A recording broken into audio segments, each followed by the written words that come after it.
Telangana assembly budget సమావేశాలు hot గా జరుగుతున్నాయి. నిన్న సభలో సీఎం రేవంత్ రెడ్డి స్పీచ్ తర్వాత బీఆర్ఎస్ నేతలు తదుపరి వ్యూహ రచనలో నిమగ్నమయ్యారు. ఉభయ సభలను ఉద్దేశించి గవర్నర్ ప్రసంగం రోజు హాజరైన ప్రతిపక్ష నేత కేసీఆర్ 15 నెలల్లో 2 సార్లు మాత్రమే సభకు వచ్చారని సీఎం లెక్కలతో సహా బయటపెట్టడంతో రేపటి నుంచి జరిగే సమావేశాలకు ఆయన వస్తారా రారా అన్న ఉత్కంఠ నెలకొంది. 15 నెలల కాలంలో కేసీఆర్ 57,84,124 రూపాయలు జీతం తీసుకున్నారని సీఎం వెల్లడించారు. అసెంబ్లీకి గైర్హాజరవుతుండటంతో ఆయన వేతనాన్ని రికవరీ చేయాలని స్పీకర్ కు ఫిర్యాదు సైతం చేశారు. మరోవైపు రేపు ఎల్లుండి బీసీ రిజర్వేషన్, ఎస్సీ వర్గీకరణపై కీలక చర్చ జరగబోతోంది. 19వ తేదీన బడ్జెట్ ప్రవేశపెట్టబోతున్నారు. ఈ రెండింటికైనా కేసీఆర్ హాజరవుతారా లేదా అన్న చర్చ నడుస్తోంది.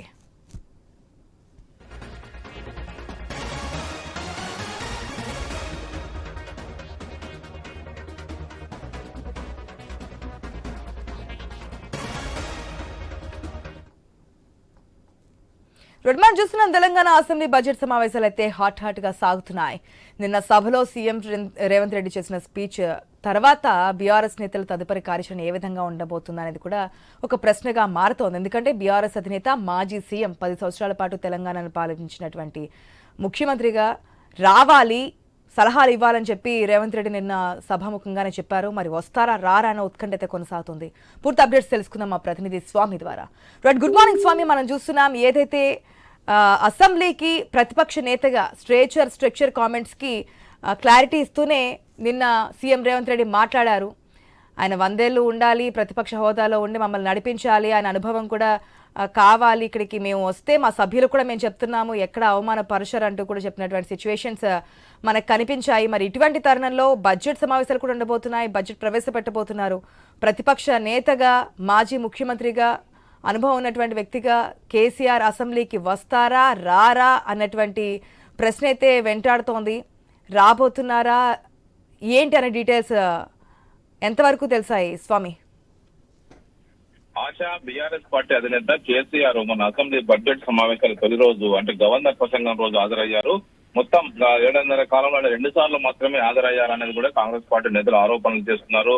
ఒకవైపు అసెంబ్లీ బడ్జెట్ సమావేశం సందర్భంగా నిన్న గవర్నర్ ఆ ప్రసంగానికి ధన్యవాదాలు తెలిపే తీర్మానంలో సీఎం రేవంత్ రెడ్డి మాట్లాడుతూ బీఆర్ఎస్ పైన పొలిటికల్ అటాక్ చేశారు. ఒకవైపు తాము చేస్తున్న అభివృద్ధి సంక్షేమ పథకాల విషయంలో తమకు సీనియర్ నాయకునిగా మాజీ ముఖ్యమంత్రిగా కేసీఆర్ సభకొచ్చి సలహాలు సూచనలు ఇచ్చి వెళ్తే బాగుంటుందని చెప్పేసి కూడా చేస్తూనే ఆయన పైన పలు విమర్శలు చేస్తారు. దాదాపు 15 నెలల తమ ప్రభుత్వ పాలన కాలంలో 2 సార్లు మాత్రమే కేసీఆర్ అసెంబ్లీకి వచ్చారని చెప్పేసి ఆయన ఆరోపణ చేశారు.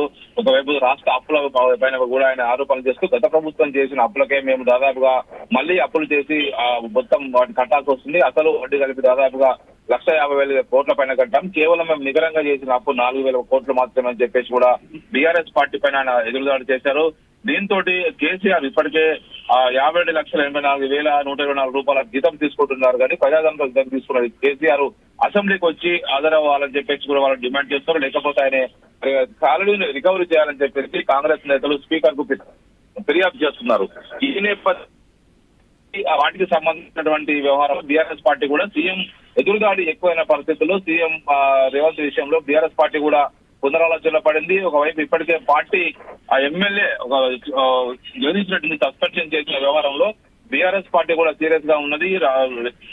త్వరలో వచ్చేటువంటి అంటే ఈ నెల 17, 18, 19లో కీలక సమావేశాలు ఉన్నాయి. ఇంకా 17న బీసీ రిజర్వేషన్ బిల్లు, 18న ఎస్సీ వర్గీకరణ బిల్లు, 19న బడ్జెట్ ప్రవేశపెట్టబోతున్నారు. కాబట్టి కేసీఆర్ ఈ కీలకమైనటువంటి బిల్లుల విషయంలో కావచ్చు, బడ్జెట్ ప్రవేశపెట్టే రోజున వస్తారా రారా అనేది కూడా ఇంకా క్లారిటీ రావాల్సి ఉంది. BRS party 2 points. ఒకటి, మొన్న ఏదైతే బీఆర్ఎస్ సంబంధించి వర్కింగ్ ప్రెసిడెంట్ కేటీఆర్ చేసిన కామెంట్స్, ఇక్కడ నేను సరిపోతానని ఒక కామెంట్ పరిగణన తీసుకుంటే, నిన్న సీఎం రేవంత్ రెడ్డి అసెంబ్లీ సాక్షిగా చేసినటువంటి కామెంట్స్ ఏ విధంగా తీసుకురావాలో మాకు తెలుసు, నిన్న వచ్చి కూర్చోబెట్టాం, ఆ విధంగానే చేస్తామని చెప్పి కూడా సీఎం చెప్పారు.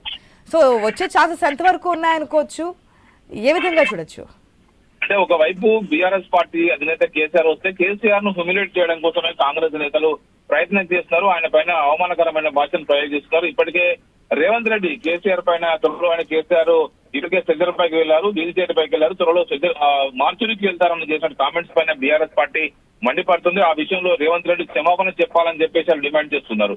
దానికి తోడు రేవంత్ రెడ్డి కూడా సీఎం రేవంత్ రెడ్డి కూడా తాను సమర్థించుకుంటూ తాను బీఆర్ఎస్ పార్టీ మాత్రమే మార్చులకు వెళ్తుంది, కేసీఆర్ కాదు, కేసీఆర్ బాగుండాలి, కేసీఆర్ అసెంబ్లీకి రావాలి, చర్చల్లో పాల్గొనాలి, మాకు తాము విలువైన సలహాలు ఇవ్వాలి, ప్రజాస్వామ్యబద్ధంగా ఆయన అసెంబ్లీకి వచ్చి మాట్లాడాలని చెప్పేసి కూడా రేవంత్ రెడ్డి కోరుతూ ఉన్నారు. అంటే ఆయన సూచిస్తున్నారు, ఇదే విషయంగా పదేదాన్ని కావ్యాలను కాంగ్రెస్ చేస్తున్నారు. అయితే మరోవైపు బీఆర్ఎస్ పార్టీ నేతలు మాత్రం ఇప్పుడు జరుగుతున్నటువంటి పరిణామాల్లో కేసీఆర్ రావాల్సిన అవసరం లేదు, మేము సరిపోతాం రేవంత్ రెడ్డికి అని చెప్పేసి కేటీఆర్, హరీష్ రావు అంతా కూడా సీఎం పైన అటాక్ చేస్తున్నారు. ఇటు శాసన మండలిలో ఎమ్మెల్సీ కవిత కూడా ప్రభుత్వాన్ని సమయం దొరికిన ప్రతిసారి కూడా ఆమె కూడా ప్రభుత్వాన్ని కార్నర్ చేసే ప్రయత్నం చేస్తుంది. నిన్న రేవంత్ రెడ్డి శాసన మండలిలో మాట్లాడిన సందర్భంగా వాళ్ళ లోపల ముఖ్యమంత్రికి నిరసన వ్యక్తం చేసి చాలాసేపు ప్రభుత్వ వ్యతిరేక నినాదాలు చేసి ఒక అర్ధగంట తర్వాత బయటకు వచ్చారు, బైకాట్ చేశారు. నిన్న సీఎం ప్రసంగాన్ని శాసన సభలో ఏ విధంగా అయితే బీఆర్ఎస్ ఎమ్మెల్యేలు బైకాట్ చేశారో శాసన మండలిలో కూడా ఇటు ఎల్పీ నేత మధుసూదనాచారి నేతృత్వంలో ఎమ్మెల్సీ కవితతో పాటు మిగతా బీఆర్ఎస్ ఎమ్మెల్సీలు కూడా సీఎం ప్రసంగాన్ని బైకాట్ చేశారు. మొత్తానికైతే ఇటు అధికార ప్రతిపక్షాల మధ్య ఇప్పుడు బడ్జెట్ సమావేశ వేదికగా వ్యూహ ప్రతివ్యూహాల వర్గాన్ని వాళ్ళు తయారు చేసుకుంటూ ఉన్నారు. ఇప్పుడు అధికార పార్టీ బీఆర్ఎస్ పై ఎదురుదాడి చేయడం కోసం సిద్ధమవుతుంటే ఇటు బీఆర్ఎస్ కూడా అధికార పార్టీని కార్నర్ చేయడం కోసం, అధికార పార్టీని వీలైన సమయంలో ఇరుకున పెట్టడం కోసం ప్రయత్నం చేస్తున్నారు. వివిధ సమయాల్లో సమయం దిగిన ప్రతిసారి కూడా ప్రభుత్వాన్ని ఇరుకున పెట్టి ఆలోచన చేస్తున్నారు. అసలు కేసీఆర్ వస్తారా రారా అనేది కూడా ప్రభుత్వం బీఆర్ఎస్ పార్టీ నుంచి క్లారిటీ రాలేదు. కానీ బడ్జెట్ సమావేశం రోజు వచ్చే అవకాశం ఉందని చెప్పి కూడా అంటున్నారు. Right Swami, thanks for the update.